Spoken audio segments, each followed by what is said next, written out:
saya akan membawakan bagaimana kasus IPMI ketika membuat strategic planning baik jangka panjang maupun jangka pendek. Jadi kasusnya ya. Jadi ini persis seperti kalau teori dipraktekkan itu terus apa yang terjadi plus juga eh, kalau masih ingat ke zaman tapi zaman Soeharto belum ada yang ini ya belum ada yang lahir jangan-jangan zaman Soeharto. Jadi Soeharto itu dulu terkenal dengan eh, namanya GBHN, Garis-Garis Besar Haluan Negara. Itu adalah perencanaan jangka panjang yang 25 tahun. Ya, bagaimana Indonesia mau dibentuk dalam 25 tahun mendatang. Terus diterjemahkan menjadi Repelita, rencana pembangunan 5 tahun. Jadi ada 5 repelita untuk untuk sebuah GBHN, yaitu menjadi namanya Repelita. Terus ada lagi rencana pembangunan dalam setahun. Nah, jadi artinya saya bawakan adalah bagaimana membuat proses sebuah perencanaan strategis dari sebuah yang ingin jangka panjang dan kemudian di jangka pendek. Itu mungkin menurut saya jauh lebih apa namanya dibilang lebih lebih banyak kita gunakan dalam proses leadership sehari-hari. Dan yang saya harapkan adalah minggu depan Pak Kadek dan Imam itu akan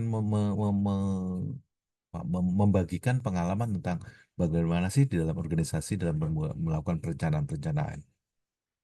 Saya tidak berharap semuanya dilakukan secara utuh gitu misalnya sehingga jadi bingung sendiri nanti. Tapi sebetulnya cuma mau bilang di organisasi saya melakukan ini gitu. Ada nggak sebuah perencanaan strategis dan apa-apa saja yang diperhatikan. Nah itu aja yang menurut saya yang paling penting. Ya, oke. Jadi saya akan memulai, saya akan sharing sebentar.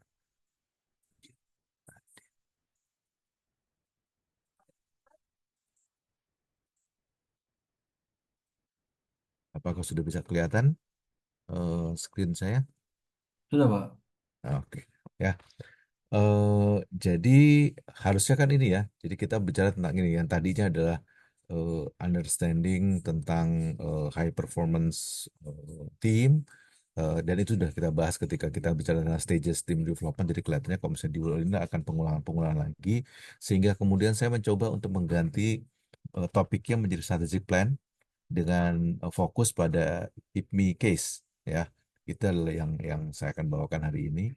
Terus kemudian minggu depan saya akan apa namanya berharap kelompok Pak Kadek dan kelompok Ki Imam akan membagikan tentang bagaimana sih proses strategic planning dalam organisasi ada. Karena hari ini mungkin Pak Kadek agak berhalangan, mungkin Imam nanti bisa menyampaikan ke Pak Kadek ya hal apa saja yang dilakukan. Iya, Pak. Oke, ini adalah apa namanya mengacu pada chapter ke-17 tentang bagaimana mengoptimalkan kemampuan leadership dalam perubahan-perubahan situasi yang dihadapi. Ya, apa-apa saja yang muncul. Nah, perhatikan dalam sebuah proses itu sebetulnya yang paling penting adalah bagaimana kita menyatukan yang namanya 4 komponen dari leadership vision ya. Jadi yang pertama adalah kalau kita punya ide, yang paling penting dalam sebuah ide adalah apa sih sebetulnya yang ingin dicapai. Jadi kalau dalam organisasi itu apa sih visinya, apa sih misinya gitu. Jadi kalau buat beranalogi, yang namanya visi itu adalah sebuah gambaran tentang apa yang ingin dicapai. Tapi visi itu sebetulnya kalau dibilang apa tidak ada patokan waktunya. Itulah sebabnya kalau saya beranalogi adalah seperti kalau kita naik burak binatang yang ditunggang oleh Nabi Muhammad ketika dia melakukan hijrah. Yaitu kemudian apa sih apa sih mau dicapai dengan menaiki burak itu namanya sejauh mata memandang. Nah, visi itu seperti itu tuh. Jadi nggak ada batasannya, tapi ini sebetulnya yang ingin dikembangkan oleh organisasi. Kita mau ke sana. Gitu. Nah, ini sebetulnya terkait dengan ekspektasi yang diharapkan. Jadi visi itu adalah apa yang mau dicapai, sementara misi sebagai ekspektasi itu adalah koridor. Jadi batasan. Jadi kok visi itulah titik yang akan dicapai, maka misi itu adalah koridor supaya sepanjang perjalanan kita itu tidak melenceng kemana-mana. Jadi misi itu ditentukan untuk apa yang mau kita capai. Yang mau dicapai, terus bagaimana mencapainya supaya nggak kemana-mana, nggak melenceng kemana-mana. biasanya dalam visi misi organisasi itu ada visi, misi, dan satu lagi value. Jadi VMV biasanya kan. Nah, VMV itu apa? VMV itu sebenarnya acuan. Acuan untuk bertindak, baik sebagai fondasi, landasan, maupun sebagai batasan yang memungkinkan semua tindakan itu mengacu pada value yang sama. Tuh, nah, itu tuh yang diharapkan muncul. Jadi idenya sudah, ekspektasi sudah. Nah, gimana sudah mengimplementasikannya? Ini yang dibilang adalah emotional energy. Jadi bagaimana membuat organisasi itu sadar bahwa tanpa energi yang cukup, visi misi itu sebetulnya cuma sekedar omong kosong gitu. Itulah sebabnya begitu kita bicara energi, bagaimana memaintain energi itu untuk terus-terusan berada pada titik yang sama supaya kita bisa mencapai apa yang kita harapkan. Elemen keempat, komponen keempat, itu adalah ujungnya kita mau ngapain. Tujuan akhirnya mau ngapain. Itulah sebabnya bagus sekali kalau kita bilang tentang tujuan itu adalah bagaimana menerjemahkan gambar-gambaran yang sudah besar yang ada itu menjadi hal kecil yang bisa kita lakukan sehari-hari. PR terbesar dalam sebuah perencanaan strategis adalah bukan pada rencana itu sendiri, tapi bagaimana menerjemahkan rencana-rencana Anda menjadi hal-hal yang bisa kita lakukan secara implisit, secara eksplisit. Jadi perilaku-perilakunya seperti apa yang diharapkan. Karena kalau kita tidak berupaya untuk menyelaraskan antara apa yang kita harapkan dengan langkah-langkah operasional yang ada, yang terjadi adalah operasional itu menjadi apa namanya dijalankan, tapi mungkin tidak terkait satu sama lain. Nah, itulah sebabnya saya akan masuk pada apa sih dan bagaimana cara melakukan ini dan kasusnya pada di IPMI. Jadi bagaimana apa namanya, membangun visi dan misi, apa objektifnya, apa-apa saja data dan yang dibutuhkan, bagaimana menganalisanya dan lain-lain. Inilah semuanya apa strategic planning atau rencana strategis dalam rangka ketika saya mau membangun rencana strategis dari organisasi IPMI. Sebagai gambaran, sebetulnya pada waktu itu adalah eh, triggernya atau pemicunya adalah akreditasi. Jadi IPMI akan diakreditasi pada tahun 2021.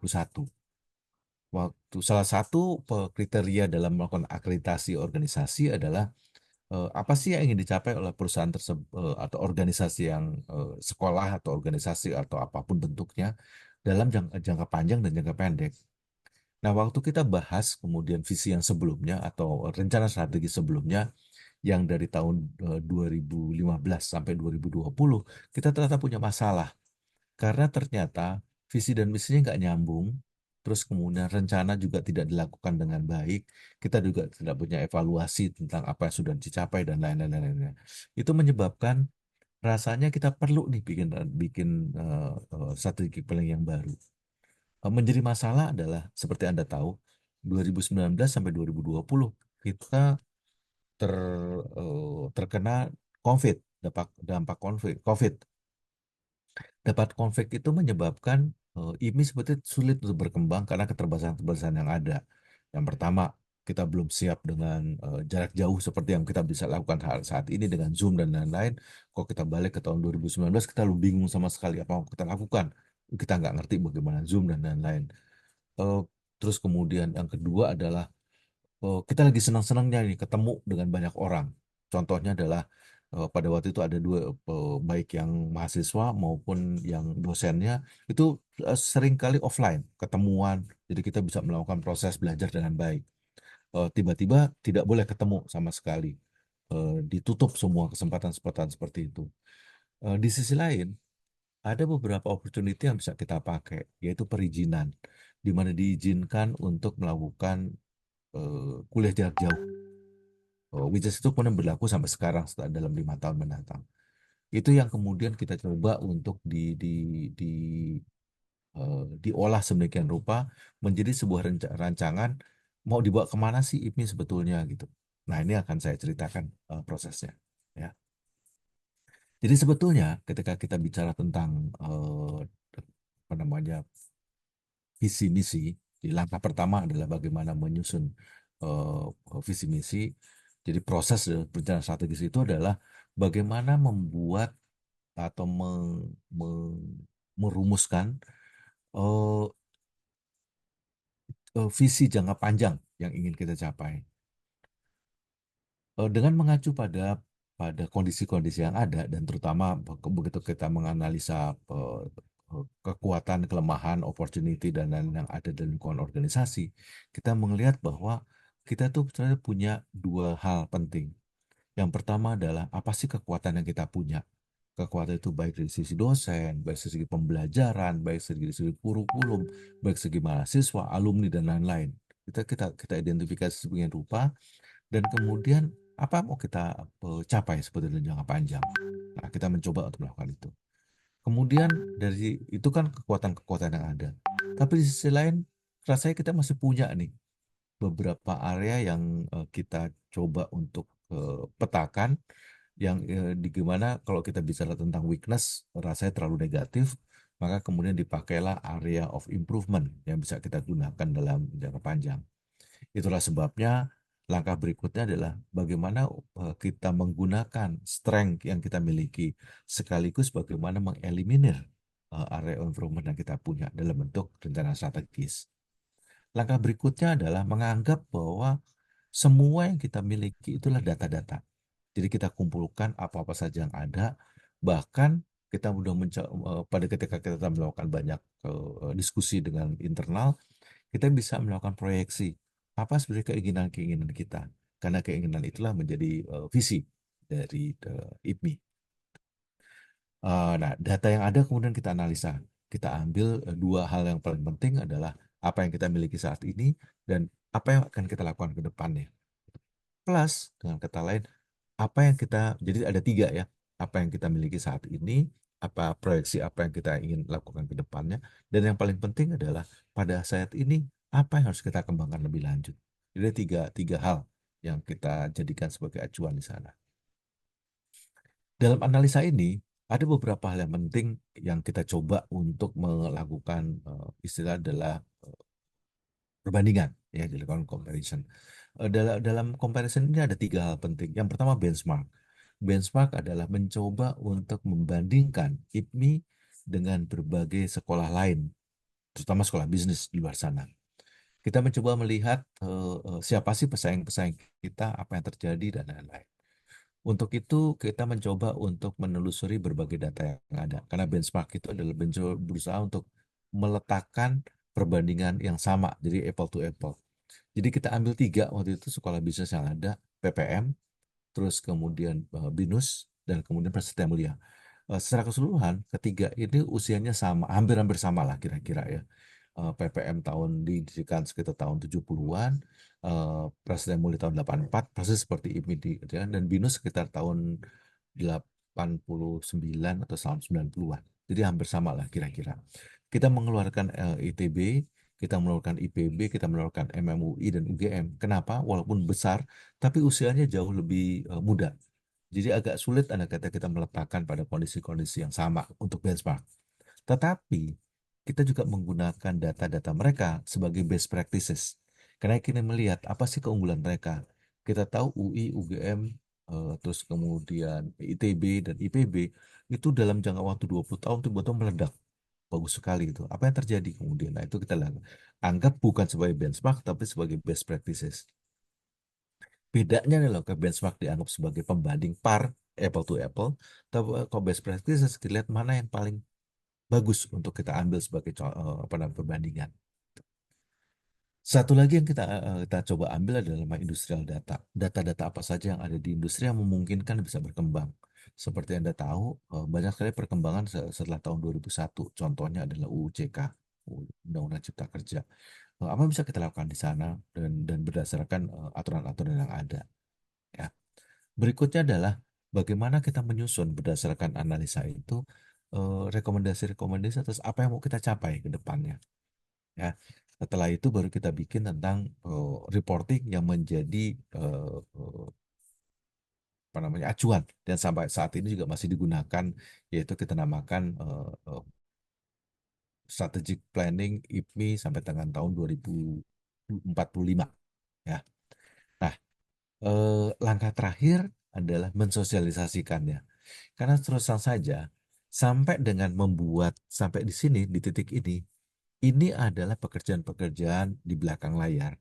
Tapi ketika ini sudah jadi ya, ini sudah jadi reporting sudah jadi, waktunya kita untuk membeberkan dan menyampaikan pada semua stakeholders yang terlibat bahwa ini loh strategic planning yang kita miliki.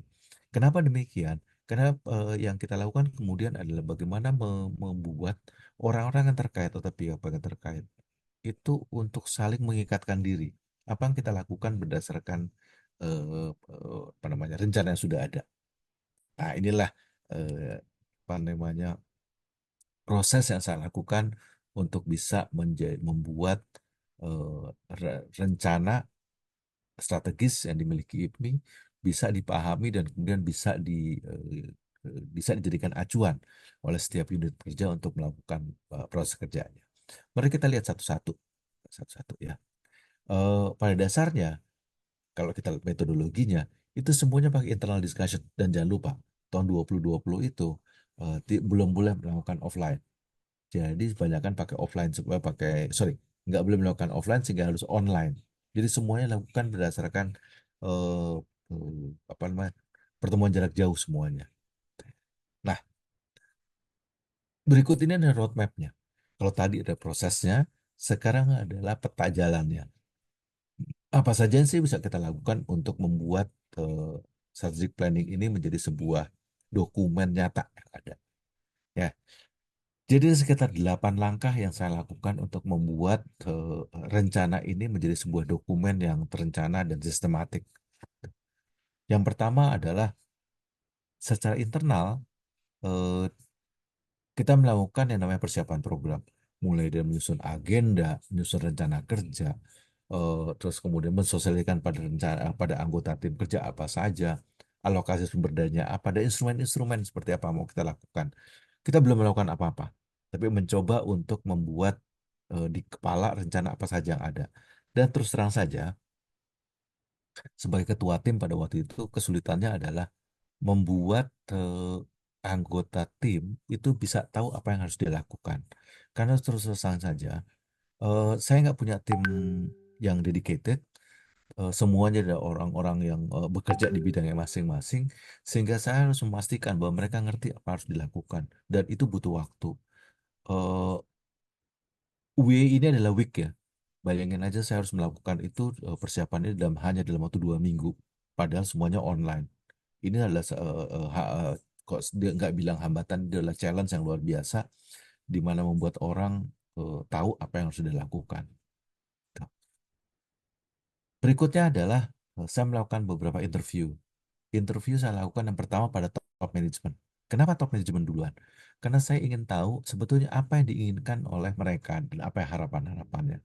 Nah, yang namanya top management itu tidak saya batasi hanya pada waktu belum rektor, waktu itu adalah kepala sekolah, terus kemudian wakil-wakil kepala sekolah, plus saya berbicara dengan yayasan. Apa sih sebetulnya yang dilakukan yayasan untuk jangka panjang gitu. Nah, nanti ada beberapa keluaran-keluaran yang menarik ya. Tapi intinya adalah ada beberapa hal yang perlu dicatat bahwa yang paling penting adalah eh, mimpi mereka apa nih terhadap IPMI. Karena terus terang saja kalau kita bicara tentang harapan, itu seperti mimpi. Karena mimpi itu adalah sesuatu yang kalau dibilang ingin dicapai, ya belum tentu juga bisa tercapai ya. Tapi minimum kalau kita mau punya mimpi, kita jadi tahu bahwa kita punya harapan-harapan tentang sesuatu yang mau kita capai. Berikutnya kemudian pada senior management. Kalau tadinya interview jadi orang per orang dengan ketua sekolah sendiri, dengan ketua yayasan, ketua dewan pembina sendiri, ketua dewan pengurus sendiri, dengan wakil rektor sendiri dan lain-lainnya, itu adalah sendiri-sendiri ya. Terus kemudian kita compile sedemikian rupa. Dengan senior management agak beda. eh, saya melakukan yang namanya focus group discussion. Jadi pertanyaan-pertanyaan yang hampir sama dengan top management saya lempar dalam bentuk diskusi-diskusi. Nah, yang menarik terjadilah brainstorming luar biasa di mana para manajemen tuh saling berargumen tentang apa sih sebetulnya yang ingin dicapai.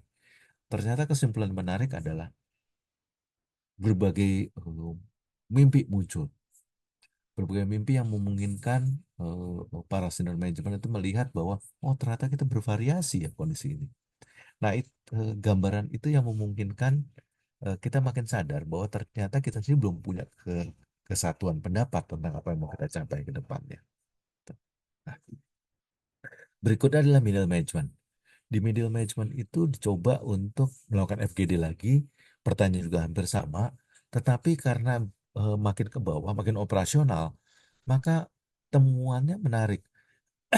Karena ternyata di IPMI itu kondisinya pada waktu itu adalah terjadi silo-silo. Jadi masing-masing departemen tuh bekerja sendiri-sendiri. Jadi selama ini seperti autopilot itu, udah jalan sendiri aja gitu. Pertanyaannya kok jalan sendiri bisa jadi jalan sendiri-sendiri gitu. Karena nggak menuju pada sasaran yang ada. Dan itu ternyata disadari. Oh, ternyata itu yang terjadi. Nah, kalau ini terjadi, apa yang harus dilakukan? Nah, dengan mimpi itu kemudian mengerucut apa yang sebetulnya diinginkan untuk kita bisa lakukan bersama. Terakhir adalah tentang apa namanya, sorry, tentang kondisi-kondisi yang bisa dilihat di dalam jumlah besar. Jadi saya kemudian setelah ada data-data kualitatifnya, saya melakukan survei tentang apa sih yang diinginkan itu dalam bentuk survei. Jadi kalau misalnya dengan senior management dan middle management itu dengan FGD, sementara dengan top management pakai interview, maka survei saya lakukan untuk menjaring dalam waktu pendek jumlah besar. Jadi pertanyaan-pertanyaan hampir sama, tapi diwujudkan dalam bentuk polling, dalam bentuk survei, itu dilepas pada semua orang yang ada di organisasi ini. Ada sekitar 90 orang yang terlibat dan kemudian mengisi surveinya, dan ternyata menarik sekali bahwa eh, salah satu gambaran yang muncul adalah sebetulnya para eh, operasional di sisi tertentu itu juga melihat bahwa terjadi kebingungan. Sebetulnya apa sih yang diharapkan dia selama ini gitu. Dia ternyata ada sebuah kekosongan arahan. Apa yang ingin dicapai dan itu belum belum clear terjadi ya. Langkah berikutnya ada berupaya untuk membuat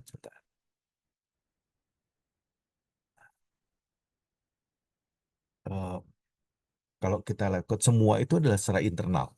Maka kemudian kita coba untuk melihat apa yang terjadi di luar, baik benchmark, best practices maupun data industri.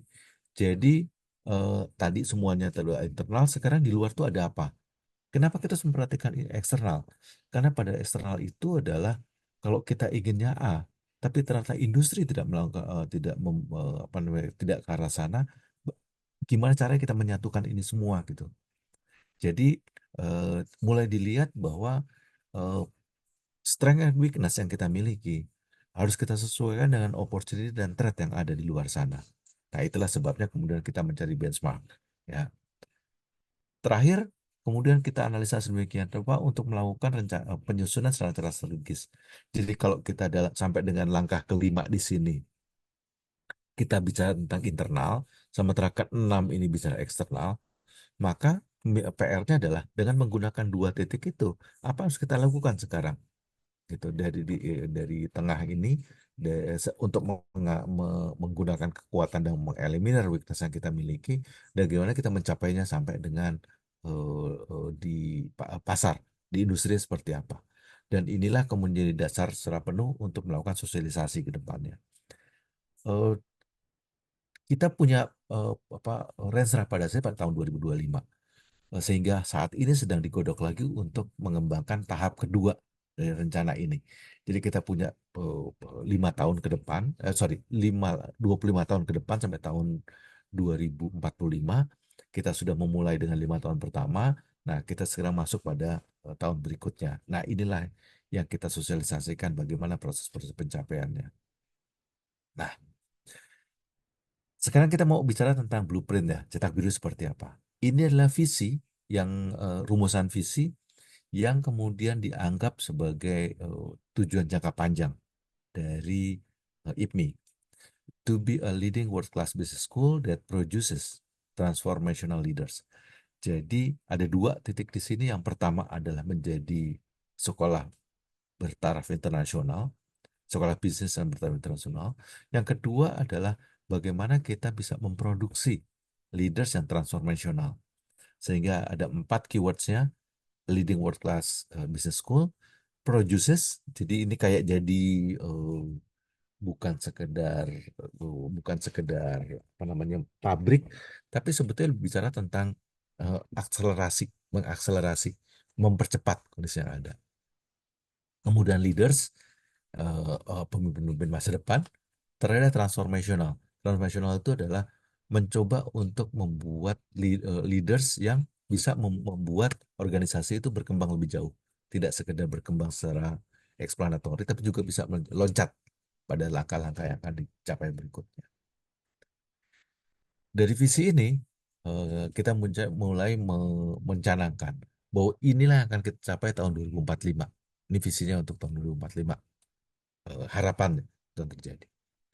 Nah, oleh karena itu kemudian kita bangun 5 langkah, lima, lima, 5 buah rencana. Ini adalah warna-warna yang kita canangkan.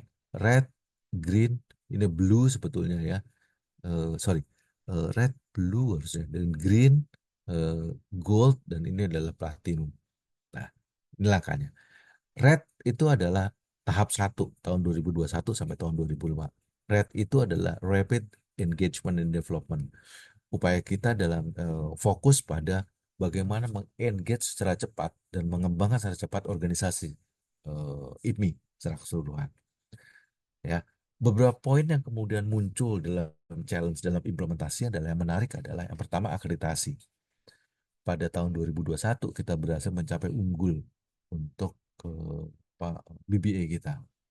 Yang kedua adalah kita juga mencapai eh, naik kelas dari eh, sekolah tinggi manajemen STM itu menjadi institut dengan yang tadi ya cuma 2 program studi, yaitu cuma BBA dan MBA. Kita menjadi 5: BBA, MBA, Bachelor in eh, Entrepreneurship, dan bisnis digital. Dan kemudian ada BBA Pro. Jadi ada 5 prodi sebetulnya yang sekarang kita miliki. Ya. Nah, kemudian masuk green. Green itu adalah generate revenue of extraordinary effort and network. Green ini menjadi acuan kita mulai pada tahun 2026. Berupaya untuk, kalau kita selama ini bergerak di dunia pendidikan, maka kepinginnya kita melampaui dari pendidikan itu sendiri. Revenue kita tidak hanya terbatas pada industri pendidikan, tapi justru ke arah extraordinary effort. Apapun yang kita lakukan, baik itu bentuknya adalah eh, eh, degree, yaitu ya untuk apa bergelar, maupun yang non gelar. Ini rencana kita sampai tahun 2030. Berikutnya, kita masuk pada blue.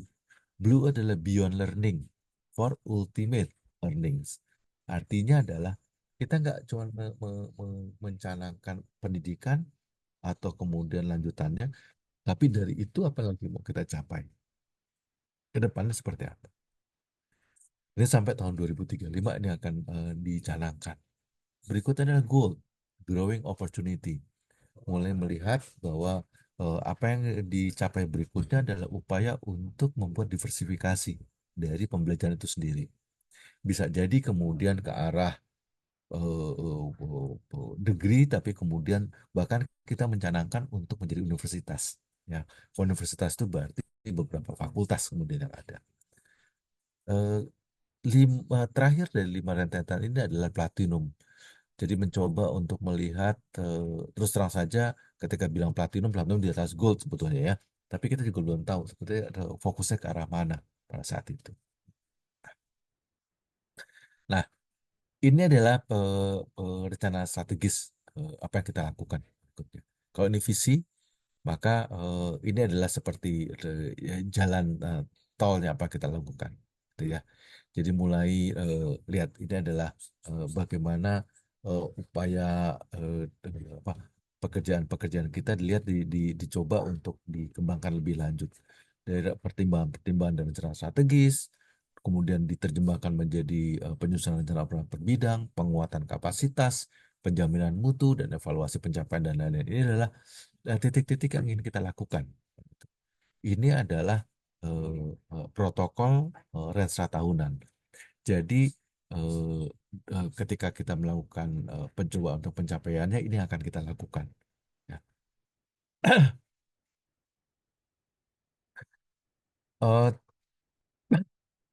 Eh, hal yang menarik kemudian ini soal ini 2021 harusnya ya. Cetak birunya ini merupakan awal dari apa namanya dari sebuah cetak biru yang ideal. Terus terang saja bahwa eh, tahap kedua sampai tahap kelima itu belum dinarasikan pada waktu itu. Jadi masih ada PR-PR kita untuk melihat bagaimana prosesnya ke depannya. Itulah sebabnya sebetulnya nggak berhenti sampai sini. Jadi kita selalu melakukan perubahan-perubahan yang terjadi yang memungkinkan apa yang ada itu diterjemahkan lebih lanjut. Itulah sebabnya poin terpenting yang sebetulnya kita evaluasi sekarang adalah bagaimana menerjemahkan, mengcascade rencana 5 tahun menjadi rencana tahunan, menjadi rencana tahunan, menjadi rencana operasional dan kemudian dilakukan sampai tingkat individu. Itulah sebabnya kok kita lihat eh, beberapa poin penting adalah bagaimana kita membuat rencana strategis organisasi secara besar, kemudian rencana strategis operasional, sasaran antaranya apa, dan program-program prioritas seperti apa. Ini adalah upaya kita untuk membuat rencana strategis besar yang kita miliki menjadi rencana 5 tahun, 5 tahun menjadi 1 tahun, 1 tahun kemudian menjadi individual apa, target yang ada. Mari kita lihat pertama pelan-pelan ya. Nah, ini adalah apa mencoba untuk pencapaian yang seperti ini. Jadi kalau kita lihat visi ini akan diukur dengan indikator-indikator tertentu. Kemudian terjemahkan menjadi target pencapaiannya apa, bagaimana program pencapaiannya dan bagaimana sasaran pencapaiannya. Ini adalah pemantauan yang kita lakukan. Lihat, ini yang terjadi ya. Eh, Kalau kita lihat ini adalah langkah-langkahnya. Nah, makanya kemudian kita mencoba untuk menerjemahkan eh, gambar besar seperti ini menjadi sesuatu yang lebih gampang untuk dikunyah. Lihat inilah kondisi-kondisinya ya. Jadi dari ini semua maka lihat pada red ini tujuannya adalah IPMI itu menjadi unggul. IPMI secara keseluruhan. Jadi kalau dalam lembaga pendidikan itu bukan cuma organisasinya, tapi prodi-prodinya juga harus dilakukan. Gitu. Ini mudah-mudahan kita capai dalam 2000 ini baru tahun ini kita coba capai. Mudah-mudahan kita tercapai seperti ini. Ini adalah milestone kita anggap dan ini adalah objektif yang ingin kita capai sampai dengan tahun 2025. Ya, sementara pada Green pada tahun 2030 itu adalah menjadi leadership IPMI kampus yang benar-benar menghasilkan pemimpin masa depan. Di Blue kita lakukan IPMI secara regional. Jadi bukan lagi hanya berbasis di Indonesia, tapi mulai berbasis di ASEAN minimum. Di Gold menjadi universitas harapannya. Pada 2040 kita bicara tentang Gold. Kenapa nih Bu, justru pada 40? Jadi kalau misalnya kita lihat masih 15 tahun mendatang, sebetulnya ini bicara juga tentang investasi. Karena begitu kita bicara tentang universitas, tidak hanya bicara tentang pelebaran sumber daya yang ada, tapi juga lebih pada kedalaman yang muncul dan bagaimana investasi berjalan. Karena kalau misalkan universitas, sulit Anda kata kita hanya pada satu lokasi saja. Jadi harus itu berkembang. Di Platinum adalah global. Suatu saat nanti milestone dari Platinum adalah bagaimana mencapai IPMI itu menjadi eh, sekolah bisnis yang apa namanya sudah bicara secara global, bukan hanya sekolah, bukan hanya orangnya saja, tapi juga semua industri, semua unit yang berada di situ, termasuk pada dosen dan lembaganya. Nah, ketika menerjemahkan apa namanya IPMI unggul seperti ini, maka ada hampir 17 sorry, hampir 20 apa namanya kriteria yang ada. Jadi kriteria ini adalah yang ditentukan oleh Dikti. Jadi ada namanya klasterisasi di Dikti dan ini adalah semua kriteria yang ada, baik dari sisi input, proses, output maupun outcomes ya, termasuk yang tambahan. Dan ini adalah angka-angka yang kita capai nih. Depannya seperti apa. Jadi kita lihat apa-apa saja dengan bobot yang ada, apa-apa saja yang ingin kita capai di sini. Ya, ini adalah mencoba untuk melihat sebetulnya target apa saja yang harus kita capai pada tahun tertentu. Tuh, ya.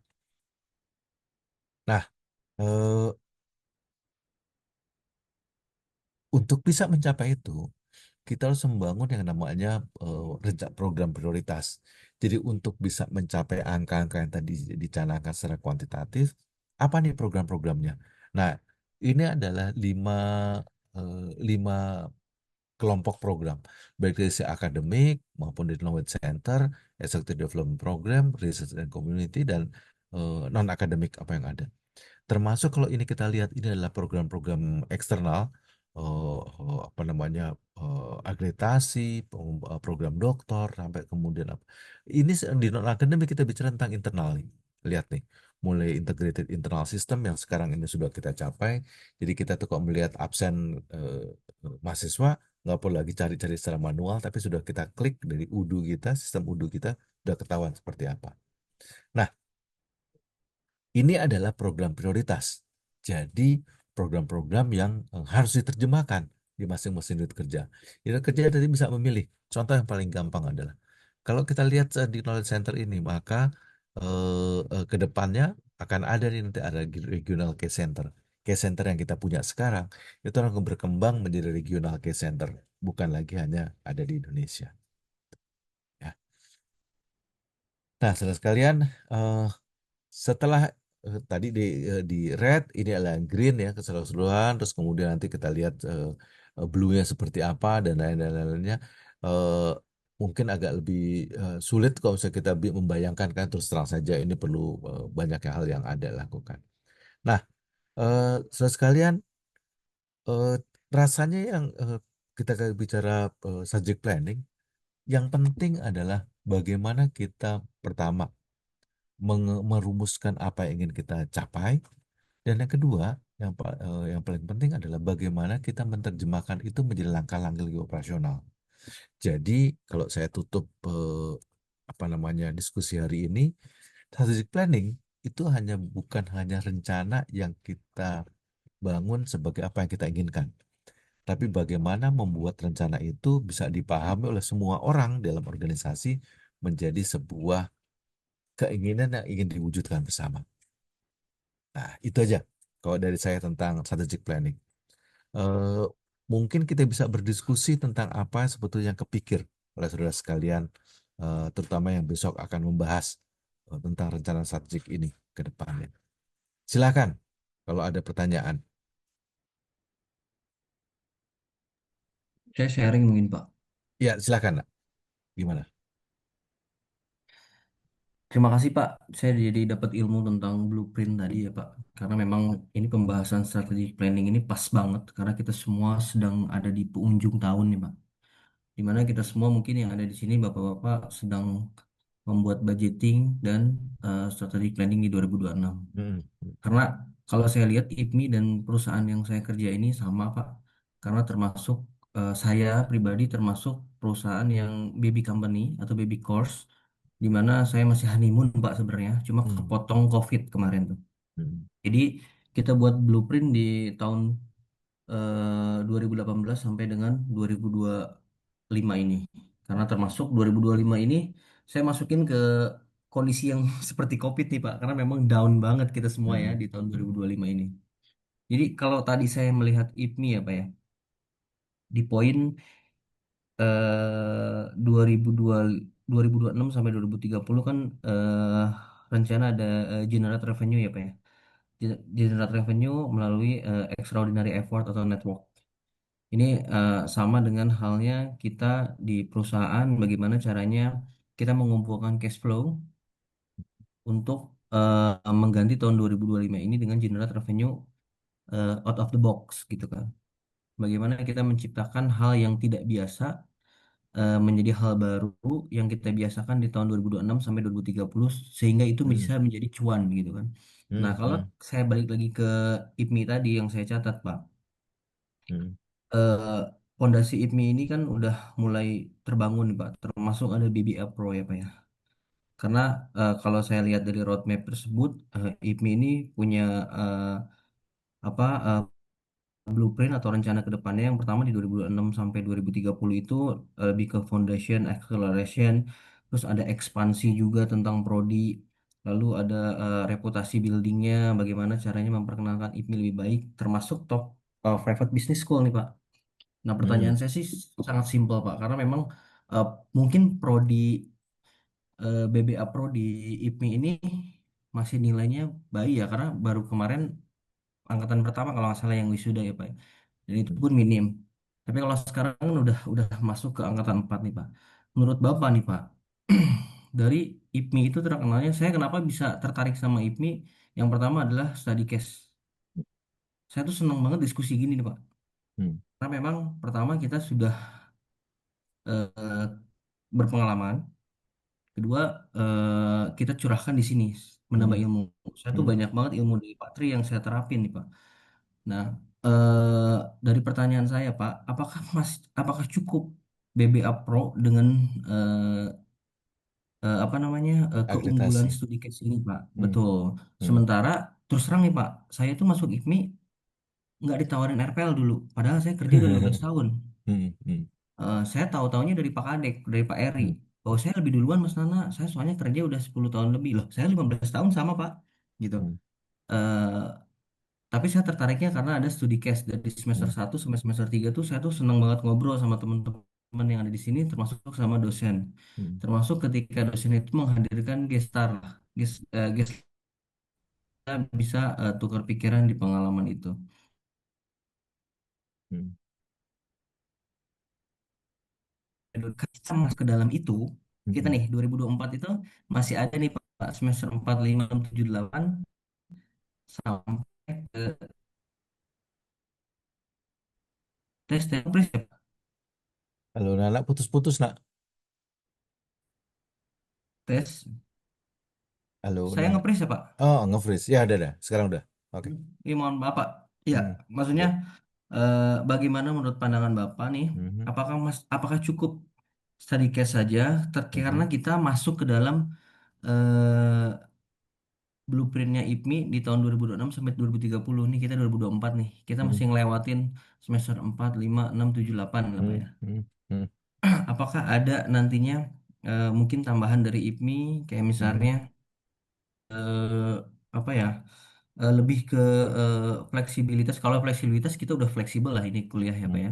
mhm, Cuma lebih ke apa yang kita diskusikan, apa yang menjadi case study kita, mhm, kita jadiin bahan penelitian kita sendiri yang nantinya kita bahas bersama atau mhm, mini tesis lah Pak dalam mhm, 1 semester 2 semester gitu. mhm, Atau mhm, menurut Bapak apa yang lebih pantas dijadikan tambahan mhm. keunggulan supaya BBA Pro ini bisa bertambah? Oke, Makasih Pak. good. Pertanyaan gampang, jawabnya susah. Nah, kamu selalu ngasih PR-PR yang luar biasa nih itu buat saya. Gini, saya coba ya jawabnya walaupun enggak on behalf teman-teman pengajar yang lain. Nah, kalau saya sih dari sisi saya sendiri. Gini, kalau ditanya tadi beberapa kok dipilah-pilah gitu ada beberapa hal. Yang pertama tentang kekuatan dari BBA Pro sendiri. Nah, terus nanti dia menyinggung RPL dan lain-lain. RPL dulu yang paling gampang. RPL itu baru tahun lalu diboleh izinnya itu boleh keluar tahun lalu. Jadi kalau yang sebelum 2024 belum ditawarkan, sulitnya adalah udah keduluan sekolah kalau dia susah tuh. Jadi jangan inilah apa namanya, jangan kecewa. Tapi RPL ini sekarang udah boleh MBA. Jadi kok nanti kamu S2 lagi itu udah gampang. Udah banyak yang bisa di RPL kan. Bahkan kalau misalnya nanti RPL S1 sudah RPL, R2 di S2-nya nggak boleh RPL lagi gitu karena kan sudah dipakai kan ke depannya. Jadi paling nggak ke depannya masih ada. Kita baru dapat izin tahun lalu pada bulan Oktober atau November saya agak lupa gitu. Jadi baru setahun memang. Dan itu pun baru sedikit yang memanfaatkan karena memang tidak semuanya mau memanfaatkan RPL itu. Yang kedua sekarang tentang keunggulan. Gini dulu sebelum sebelum mulai, kenapa sih kita kepingin untuk membuka BBA Pro? Gitu. Sederhana aja. eh, Kita itu dosen kita. Yang pertama kenal dari dosennya dulu. Dosen itu banyak kan praktisi. Jadi sebenarnya ngobrol seperti ini buat para dosen juga senang juga. Yang pertama dia nggak perlu bikin materi, gitu kan. Bikin materi nggak gampang loh, jangan lupa loh. Nggak segampang yang dipikir, itu nggak gampang tuh. Kalau buat praktisi tinggal ngomong, gue mau ngomong ini nih. Jadi walaupun ada kurikulum, tapi gue mau ngomong ini. Jadi tinggal apa-apa dia ngomong sendiri gitu. Biasanya lancar-lancar aja. Dan diskusi menjadi tidak ke arah akademik. Jadi bukan ngomong benar salah. Kan benar salah itu di dunia teori kan ya. Di dunia praktis nggak ada benar salah. Tergantung pada situasinya, konteksnya gitu. Nggak ada yang benar, nggak ada salah. Kemudian kan ya. Bahkan cenderung kecurangan-kecurangan yang terjadi juga karena konteks yang ada gitu. Nah, yang menarik kemudian adalah kita mau menganggap ini kekuatan nih gitu. Karena kita bisa lakukan ini sebagai proses belajar. Dan ternyata menarik juga bahwa ini bisa kita kembangkan lebih lanjut berdasarkan kondisi-kondisi. Plus kemudian sekali lagi benar kata kamu tentang case study, case method sebetulnya namanya ya. Dengan case method itu adalah seakan-akan kita masuk pada situasi eh, yang nyata dengan kasus tertentu. Nah, itu yang kita bahas. Kalau kamu lihat di pada kenapa sih kok anak-anak BBA kita sangat eh, sangat apa namanya ya, dibilang sangat kok dibilang sangat agile terhadap kasus-kasus yang dihadapi karena udah terbiasa menghadapi kasus-kasus itu. Masalahnya adalah pada tidak setiap orang bisa menggunakan kemampuan kognitif untuk beranalogi. Kan sebetulnya kelebihan kasus itu kok mau menganalogikan kan ya. Oh kasusnya begini karena begini. Nah di kasus gue tuh kayak gimana kan itu kan sebetulnya kan ya. Jadi nggak bisa yang ini karena ini di plug seperti ya nggak juga. Kalau itu berarti kamu pakai otak kiri semua. Kalau otak kiri jangan jadi bisnismen. Jadi maunya A sama A satu tambah satu adalah dua. Padahal bisnis kan nggak gitu. Itulah sebabnya case study juga harusnya disikapi dengan lebih lebih apa ya lebih lebih lebih bijak lah gitu. Karena dengan kata lain, yang paling sulit adalah bagaimana menerapkan analogi pada kondisi nyata. Nah, kalau pertanyaan kamu apakah akan apa yang akan kita lakukan ke depannya? Sebetulnya yang pertama, case method itu tetap bisa jadi unggulan dan itu harus jadi unggulan. Pertama, tidak setiap organisasi, tidak setiap sekolah bisnis itu mampu mengadopsi case method yang diperkenalkan Harvard menjadi apa bagian dari proses pembelajaran. Biasanya mereka menggunakan kasus itu sebagai acuan saja, tapi tidak hidup di kasus itu. Gitu. Nah, itu tuh bedanya. Ya, jadi acuan-acuan itu misalnya mau lihat kasus Starbucks seperti apa, tapi tidak mengupas Starbucks secara keseluruhan.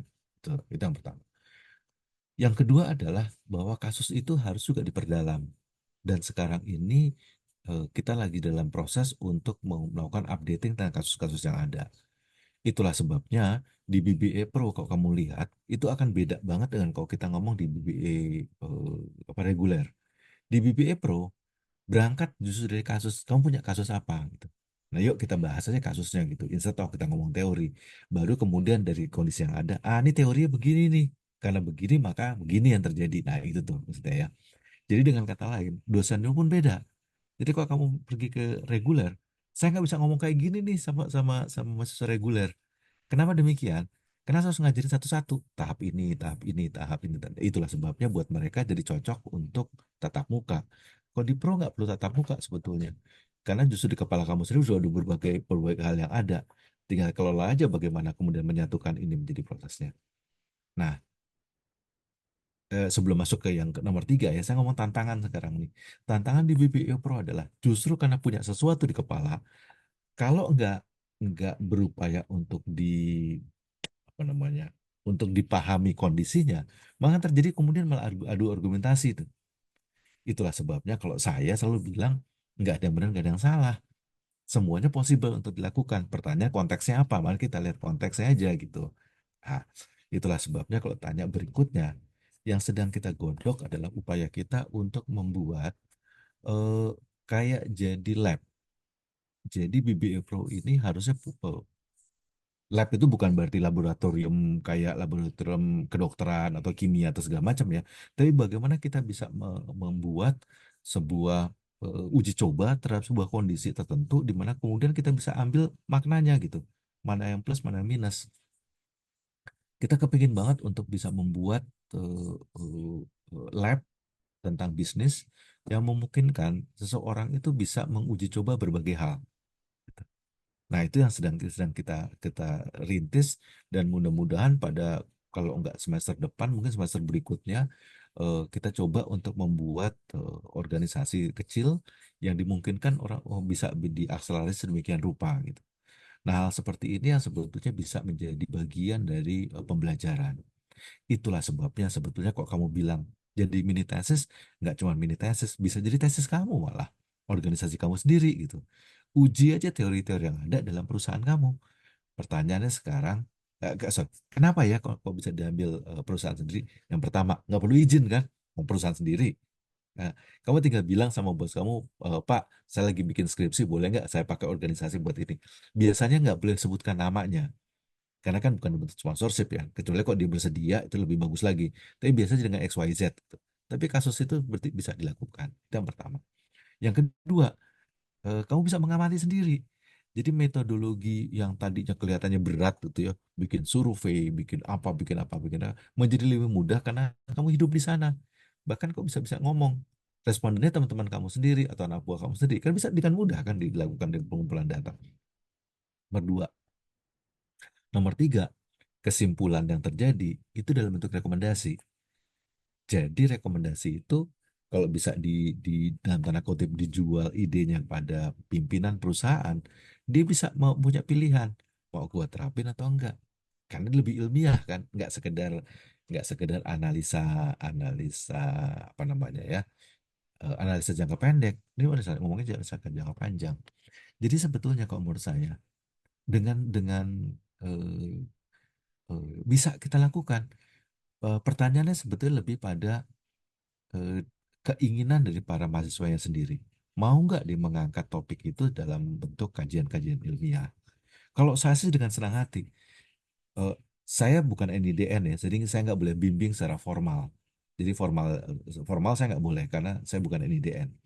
Tapi kalau misalnya kamu minta bimbingan untuk menulis sesuatu, nggak apa-apa, datang aja mas aja, yuk kita ngobrol gitu. Tinggal disusun kok. Yang di kepala kamu yang ribuan chapter itu di kepala ya, kita harus pelan-pelan tuh taruh ini latar belakang, ini problem statement, ini metodologi dan segala segala macam. Challenge-nya di BBA Pro itu adalah menulis. Tidak terbiasa menulis soalnya kan, setelah bertahun-tahun mencoba untuk yang di kepala ini ditulis dalam bentuk, nah itu tuh challenge-nya tuh. Nanti sebentar lagi kamu pasti punya punya tantangan untuk ke arah sana. Itulah sebabnya yang pertama, karena udah masuk ini kan semesternya semester 3 dan semester 4 kira-kira ya. Karena ada beberapa yang loncat-loncat sebetulnya nggak paket lagi ya. Mulai itu tentuin mau nulis apa sekarang. Minimum tentuin pada mau pada spesialisasi apa. Akan ada 4 ya kalau dalam manajemen tuh. Apakah mau marketing, finance, operation, atau HR. Cuma 4 itu aja tuh. Mana fokusnya? Jadi kemudian ini adalah di organisasi dan kasusnya. Jadi mau dilihat dari sudut di mana aja. Itu yang pertama. Yang kedua, pilih aja. Kalaupun nggak bisa dibilang sebagai pembimbing, partner ngobrol deh untuk merumuskan apa yang di kepala yang begitu puzzle-puzzle yang terlepas-lepas itu menjadi sesuatu yang bisa dirunut dengan baik. Karena yang namanya ilmiah itu bukan hanya jumlah besar, tapi runut sebetulnya, runut rinci, nah itu sebetulnya kuncinya. Itu yang kedua. Yang ketiga adalah upaya untuk memaintain energi. Susahnya kok dari PBA Pro itu adalah ini masih lumayan nih, datang orangnya minimum sekian orang ya, 8, 7, 8, 7 gitu. Kelas saya yang satu lagi itu datangnya 1, 2, 1, 2, padahal mahasiswanya 8. Bayangin aja, itu challenge yang luar biasa di sana. Jadi kalau dibilang saya sih ngomongin nak, bukan sekedar mini tesis, kamu bisa bikin tesis kok murni dari kuliah-kuliah yang ada. Itulah sebabnya kamu udah mulai sekarang memilah-milah. Gue mau ngobrol sama siapa ya? Jangan ngomong pembimbing dulu deh. Ngomong mau ngobrol sama siapa gitu. Nah, semua teman apa pengajar kita di BBA Pro itu udah sepakat bahwa kita bisa membantu kok untuk melakukan itu. Walaupun belum tentu kita jadi pembimbingnya gitu. Kita bisa ngobrol dan ngobrol kapan aja. Sebagian besar apa namanya pengajar di BBA Pro itu kan sebetulnya praktisi. Jadi dia bisa tanya apa saja, nggak jadi masalah. mudah-mudahan itu bisa menjawab nah apa yang Iya Pak. diharapkan ya. Dan Iya. mudah-mudahan juga jangan patah arang ke depannya itu seperti saya bilang challenge-nya adalah menulis. Betul Pak. Terus Jadi, terus terang saja nggak mudah untuk melakukan itu. mm-mm. Jadi Ya. terus terang Pak, Bapak mewakili saya nih. Mungkin eh, Bapak-bapak di sini sering banget dengar karena setiap mata kuliah, kenapa Nana itu selalu apa membuat tentang kerjaan golop lagi kerjaan saya lagi, apalagi yang satu grup sama saya nih, misalnya dibagi grup untuk tugas. Karena memang saya lagi passing bola nih. Ketika saya punya trouble di perusahaan yang belum terpecahkan, saya limpahkan ke kampus, ke mata kuliah. Jadi setiap mata kuliah saya contohkan kasus-kasus di tempat kerja. Begitu pula sebaliknya ketika saya dapat pelajaran baru saya aplikasikan. Karena memang IPMI itu kan pengembangan manajemen ya Pak. Mm-mm. Jadi pengembangan manajemennya harus tertuju. Terima kasih Pak Tri, itu menjawab sekali Pak. Ya mudah-mudahan eh, kalau studi case ini kan memang harus berlanjut ya Pak. Karena Mm-mm. memang ini kan bagaimana kita eh, analogikan aja di tempat kerja kita. Mm-mm. Terima kasih Pak. Ya, thank you ya nak ya. Kalau kamu butuh teman buat ngobrol, silakan. Datang saja, kontak saya, kita ngobrol. Terus terang saja Baik. kita belum punya case loh tentang golf, ya, Ya, tentang industri golf, industri olahraga sekalipun. Saya nggak belum punya deh. Kalau kamu bisa membuka atau punya kontak, kenapa nggak? Kita bikin loh kasusnya untuk itu. ya, ya. Kasus ini bukan berarti sesuatu yang kan kasus itu kan gini, kan bukan dalam arti hukum ya kasus itu ya itu kan. Jadi bukan soal salah saya benar tapi kasus itu tentang satu gambaran tentang sebuah perusahaan dan industri yang ada gitu aja ya. Oke, Terima kasih eh, Pak. terima kasih kembali. Eh, ada pertanyaan lain kira-kira sudah sekalian? Malam, Pak Tri. Kebetulan Ma- kan, Malam juga ya silakan Mam. ya terima kasih banyak Pak tentang slide-nya IPMI It's ya. 21 hours. Eh Tentang strategic planning kan kebetulan memang pekan depan rencananya grupnya saya, Pak Kadek Hmm. dan saya.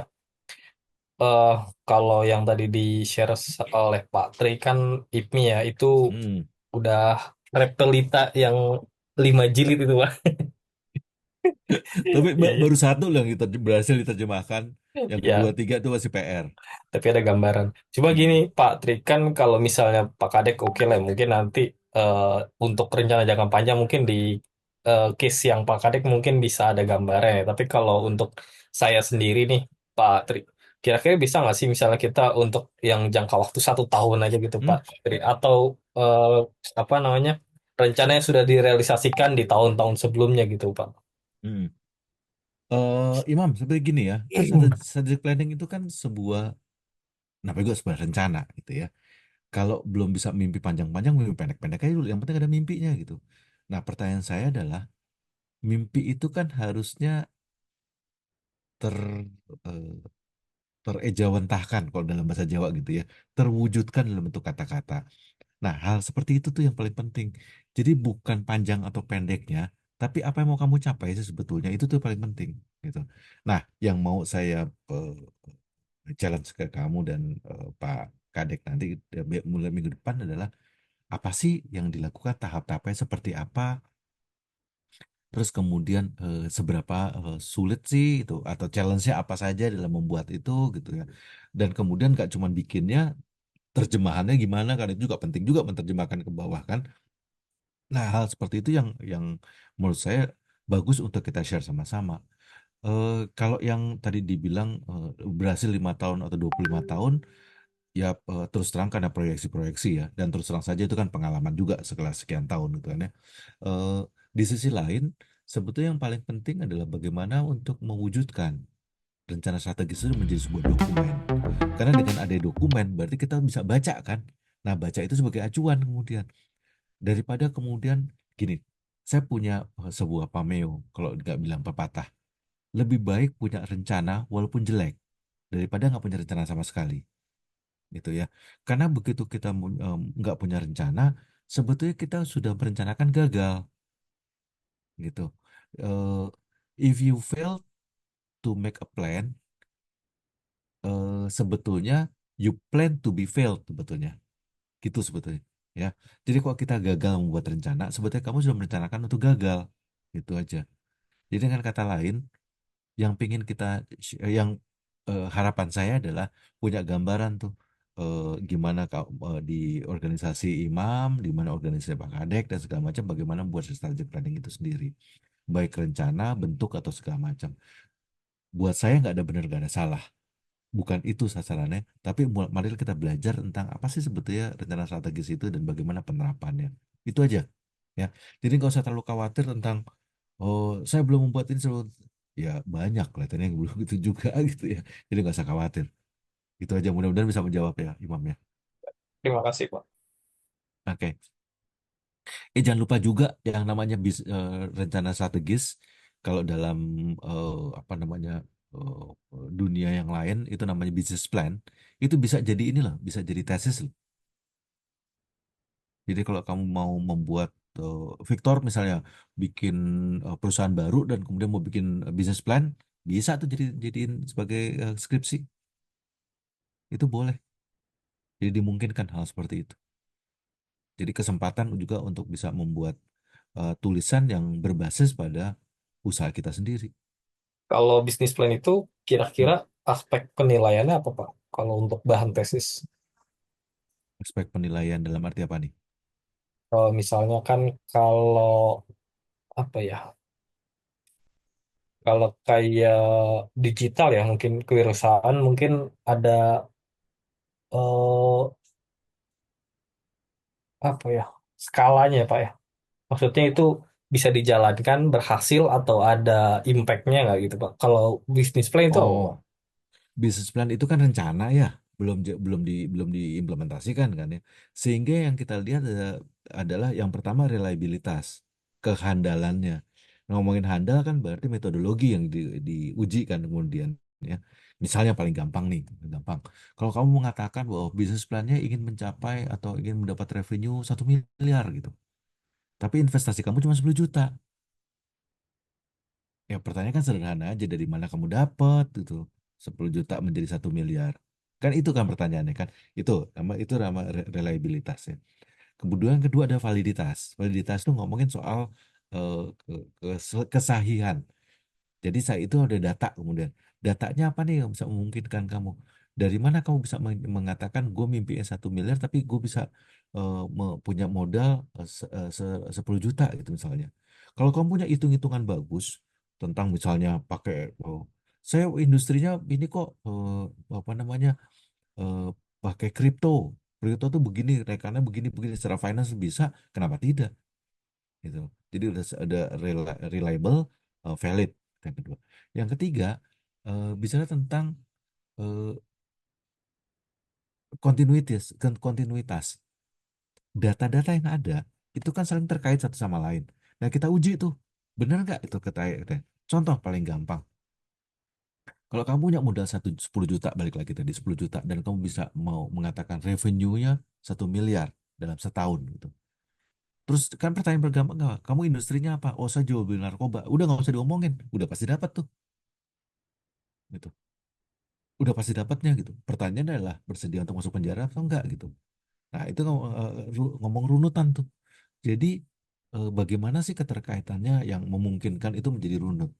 Jadi bisnis plan itu bukan sekedar naratif, bukan sekedar hitung-hitungan biasa, tapi apakah itu bisa menjadi sebuah proses pikir yang runut. Karena yang diuji itu bukan angkanya, tapi proses proses pikirnya, alur pikir. Jadi kalau kita namanya design thinkingnya, di balik itu kamu ada apa? Itulah sebabnya begitu kamu mau business plan, kamu pakai teori yang mana? Karena kan itu balik ke teori. Kalau kamu pakai BMC, BMC itu adalah eh, bisnis, ya apa jadi lupa tuh. Pokoknya bisnis model canvas, ya bisnis model canvas. Jadi ada 7 elemen terus begini begini begini gitu. Nah, kenapa enggak? Kita uji aja reliabilitas, validitas dari itu semua. Jadi sebetulnya kita tidak bicara apakah itu bisa jadi untung atau tidak, bukan itu sebetulnya yang paling penting. Tapi apakah poin-poin dari bisnis plan itu benar-benar bisa membuat apa namanya, bisnis itu bisa dijalankan atau tidak.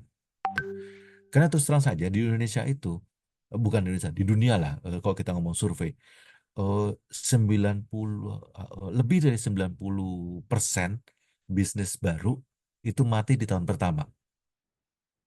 Justru karena beberapa perhitungannya nggak valid, gitu loh maksudnya.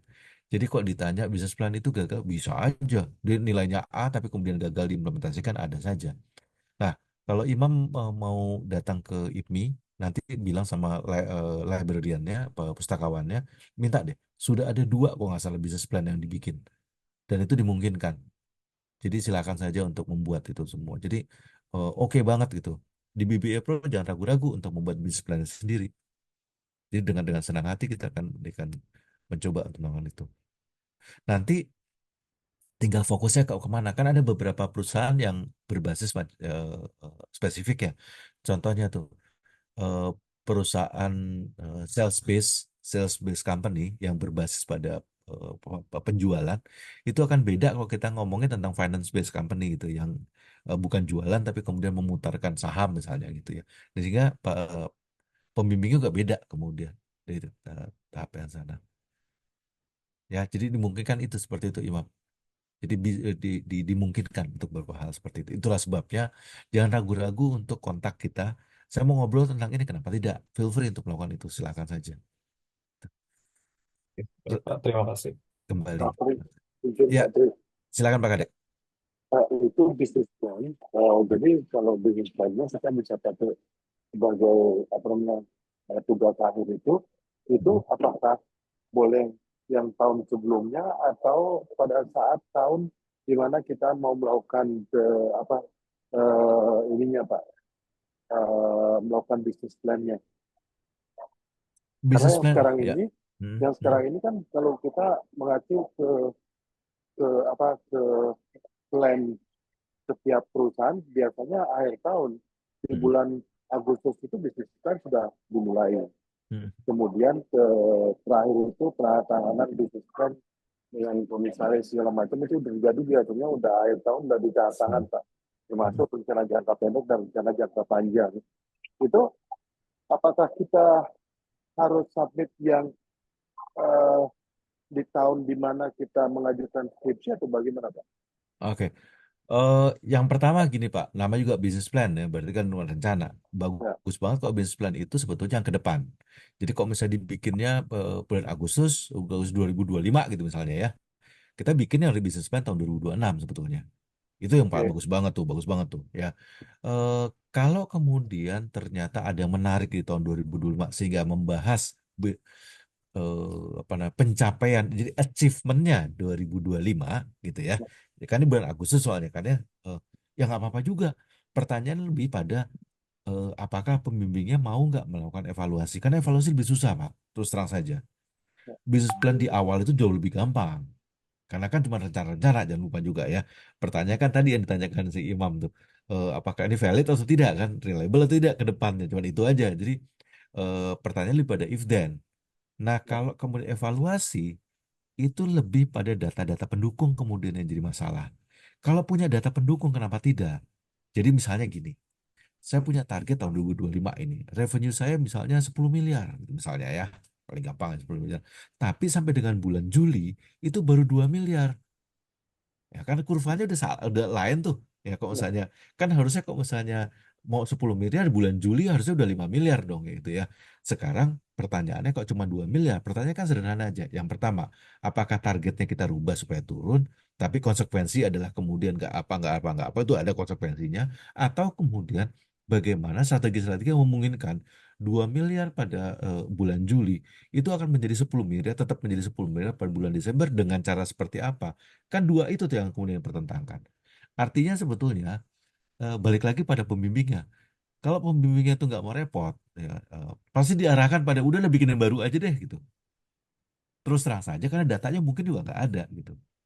Karena data-data terus terang beberapa industri kan mengalami penurunan nih, kelesuan nih pada titik tertentu sekarang.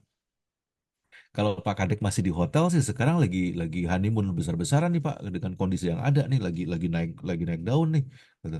Tapi pada kondisi lain, contohnya kuliner kuliner kelas bawah itu lagi anjlok luar biasa tuh dengan berbagai kondisi yang ada.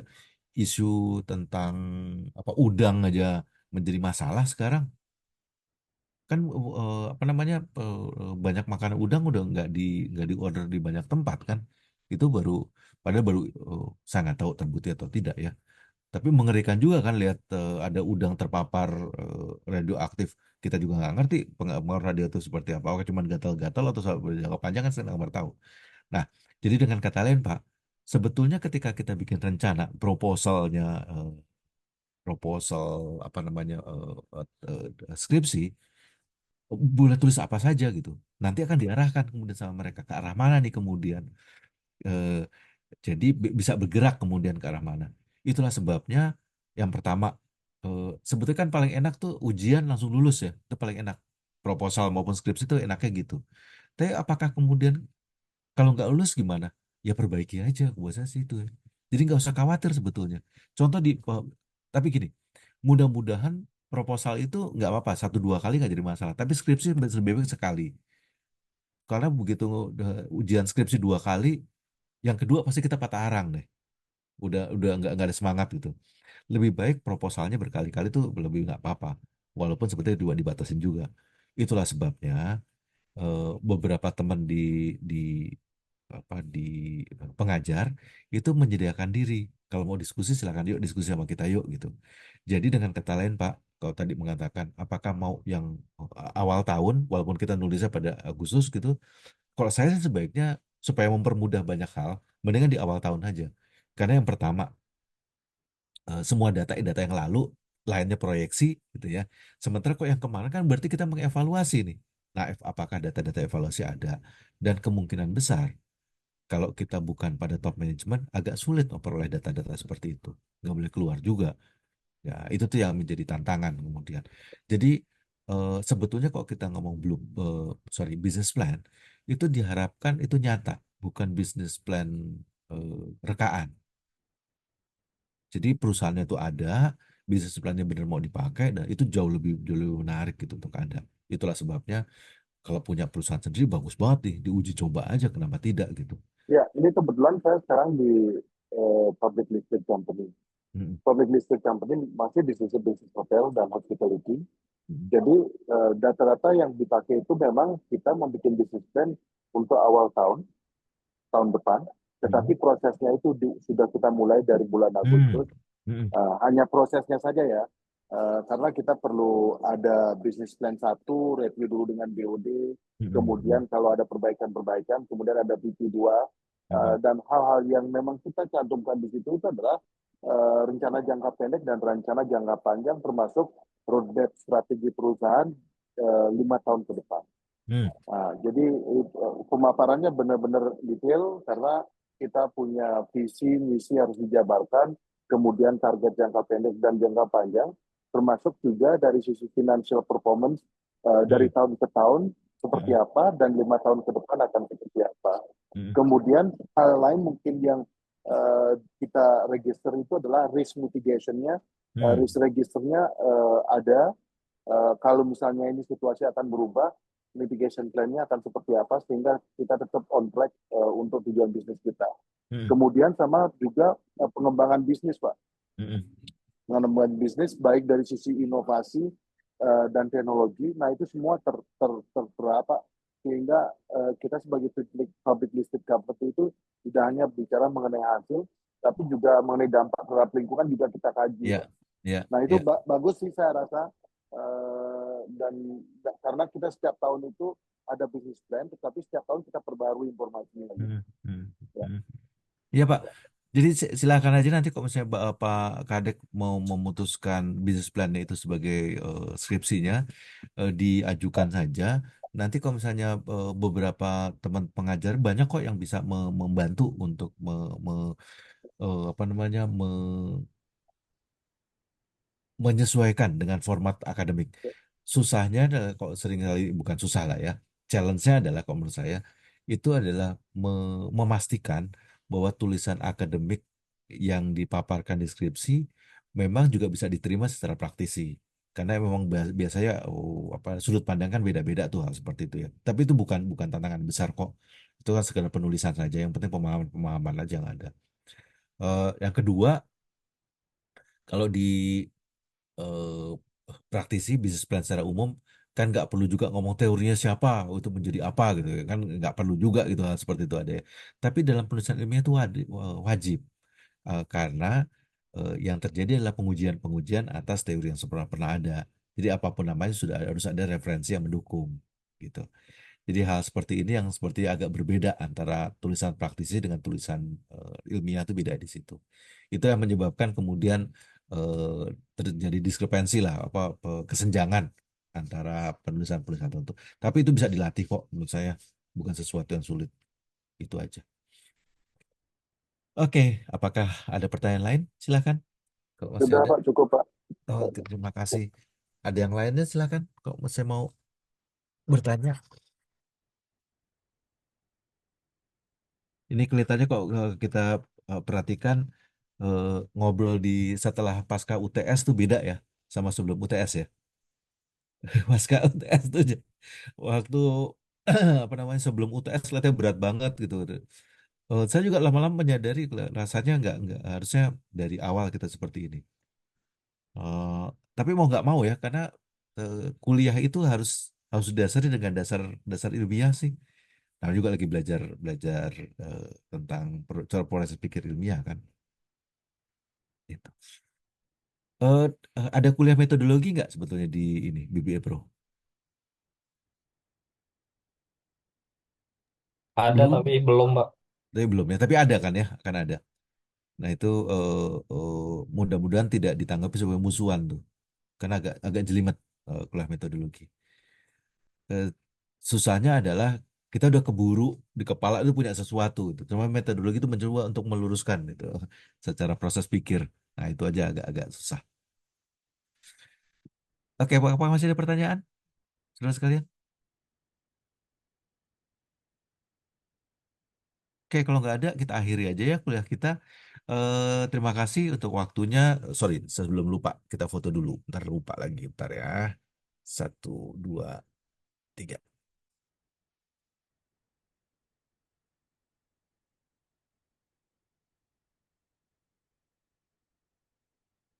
Oke. Eh, eh, catatannya adalah minggu depan jangan lupa Imam sama Pak Kadek yang akan membagikan pengalamannya, bukan presentasi lah. Kalau presentasi jadi formal banget Ya, membagikan dan betul. mudah-mudahan kita bisa diskusi seperti ini ya. Bukan eh, apa namanya menguji tapi menggali banyak hal. Karena terus terang aja antara teori pada implementasi di lapangan itu dua hal yang berbeda, totally beda. Itu sehingga itu aja yang pengen digali. Nah, sehingga besok peran saya adalah mahasiswa. Saya jadi mahasiswanya Pak Imam sama Pak Kadek nih. Saya belajar banyak. Gitu. Siapa tahu dapat hal yang baru lagi kan bagus banget. Nanti kita Ya, lebih banyak sharing Pak. iya, iya. Ya, Gitu aja. sharing. Ya, Jadi pokoknya kita gali banyak-banyak tentang apa yang akan kita lakukan di dalam perusahaannya Imam dan perusahaannya Pak Kadek. ya. Ya, oke. Saudara sekalian, terima kasih atas waktunya ya. Mudah-mudahan minggu depan masih pada sehat sehingga kita bisa ketemu lagi seperti ini. Ya. Terima Makasih, kasih. Terima Pak. kasih Iya, Pak iya. Didi. Malam. Sehat selalu Pak. Malam. Silakan. Makasih, Ya, Pak. Sehat dan sukses makasih selalu Pak. Pak. Oke, terima kasih. Terima kasih Pak Tri. Kembali. Ya.